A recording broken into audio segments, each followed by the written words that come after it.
Failure of the Senate and Commission on Revenue Allocation to reach a consensus over the Revenue Allocation Bill means it was unconstitutional of National Treasury Cabinet Secretary Henry Rotich to unveil the 2019-2020 financial year budget, with civil societies confirming the same. That without consensus on the division of revenue bill, there can be no valid budget process. So what happened in the National Assembly yesterday is a usurpation of the constitutional process for budget making.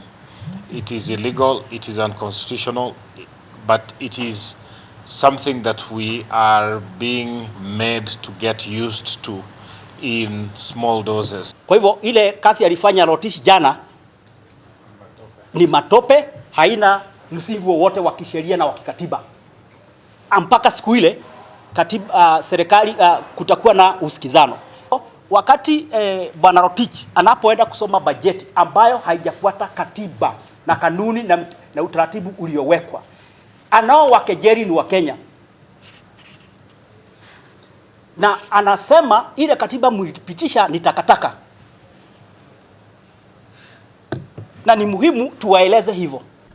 The Revenue Allocation Bill, which the Senate and Commission of Revenue failed to reach a consensus on, requires that allocation of revenue raised nationally is allocated equitably among the county governments for the 2019-2020 financial year, and the responsibilities of national government and county governments pursuant to such allocation and for connected purposes. It is on this act of parliament that the civil societies are banking on to dismiss Thursday's budget presentation as unconstitutional. So already as we are speaking, there does exist jurisprudence in terms of whether you can proceed with spending money. And I want you, as members of the fourth estate, to inform Kenyans this: they should not be driven to fear. The drafters of the Constitution envisioned a situation like where we are. That is why they did put Article 222 of the Constitution. This is to make sure that in any situation arising where the budget process, like where we are now, does not get actualized. On Thursday, Treasury Secretary Henry Rotich presented this year's budget, mentioning the 3.02 trillion shilling spend plans, which includes new tax measures.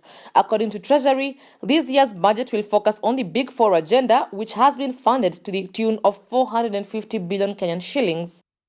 The civil society of Kenya is urging Kenyans to disregard this year's financial budget because it is unconstitutional, putting into consideration the revenue allocation bill had not been passed when this budget was read on Thursday, the 13th of June, by CS Henry Rotich.